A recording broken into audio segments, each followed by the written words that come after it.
Monsieur le Président, ma proposition ne vise pas simplement à provoquer ou à faire du spectacle.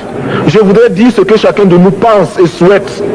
Qui ici ne souhaite pas que la dette soit purement et simplement effacée? Celui qui ne le souhaite pas, il peut sortir, prendre son avion et aller tout de suite à la Banque mondiale payer. Tous nous souhaitons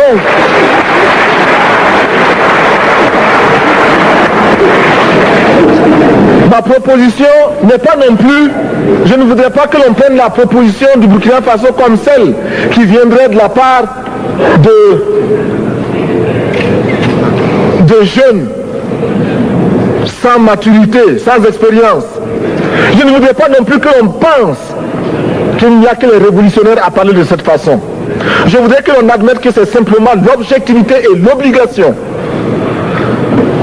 Et je peux citer dans les exemples de ceux qui ont dit de ne pas payer la dette, des révolutionnaires comme des non-révolutionnaires, des jeunes comme des vieux. Je citerai par exemple, Fidel Castro a déjà dit de ne pas payer. Il n'a pas mon âge, même s'il est révolutionnaire. Mais je pourrais citer également François Mitterrand, qui a dit que les pays africains ne peuvent pas payer, les pays pauvres ne peuvent pas. Je pourrais citer Madame le Premier ministre. Je ne connais pas son âge et je m'en voudrais de le lui demander. Mais c'est un exemple. Je voudrais citer également le président Félix Houphouët-Boigny. Il n'a pas mon âge. Cependant, il a déclaré officiellement, publiquement, qu'au moins pour ce qui concerne son pays, la Côte d'Ivoire ne peut pas payer. Or, la Côte d'Ivoire est classée parmi les pays les plus aisés d'Afrique, au moins d'Afrique francophone. C'est pourquoi d'ailleurs il est normal qu'elle paye plus en contribution ici. Mais, Monsieur le Président, c'est donc pas de la provocation. Je voudrais que très sagement, vous nous offriez des solutions. Je voudrais que notre conférence adopte la nécessité de dire clairement que nous ne pouvons pas payer la dette. Même pas dans un esprit belliqueux, belliciste. Ceci pour éviter que nous n'allions individuellement nous faire assassiner. Si le Burkina Faso tout seul refuse de payer la dette, je ne serai pas là à la prochaine conférence. Par contre, avec le soutien de tous, dont j'ai besoin,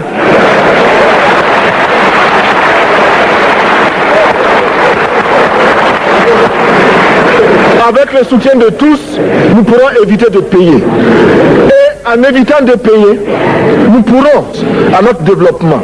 Et je voudrais terminer en disant, chaque fois qu'un pays africain achète une arme, c'est contre un Africain. Ce n'est pas contre un Européen. Ce n'est pas contre un Asiatique. C'est contre un Africain. Par conséquent, nous devons également, dans la lancée de la résolution de la question de la dette, trouver une solution au problème de l'armement. Je suis militaire et je porte une arme. Mais Monsieur le Président, je voudrais que nous nous désarmions. Parce que moi, je porte l'unique arme que je possède et d'autres ont camouflé les armes qu'ils ont.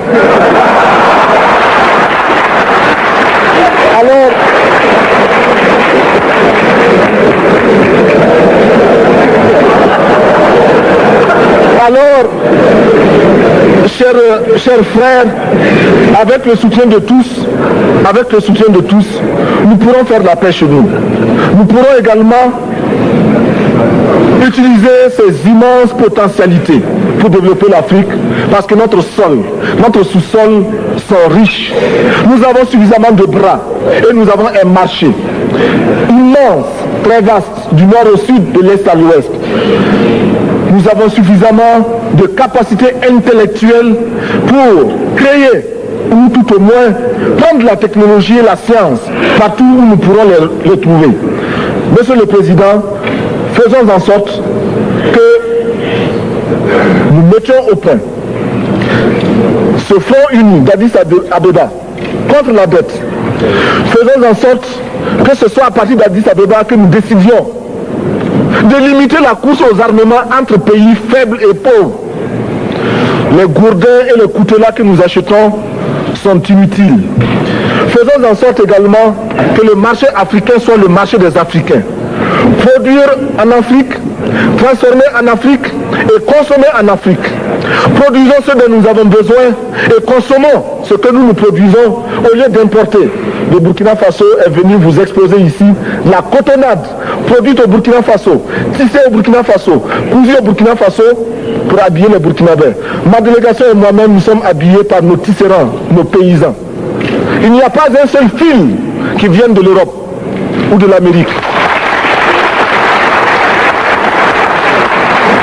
Je ne fais pas un défilé de mode, mais je voudrais simplement dire que nous devons accepter de vivre africain. C'est la seule façon de vivre libre et de vivre digne. Je vous remercie, Monsieur le Président. La patrie ou la mort, nous vaincrons.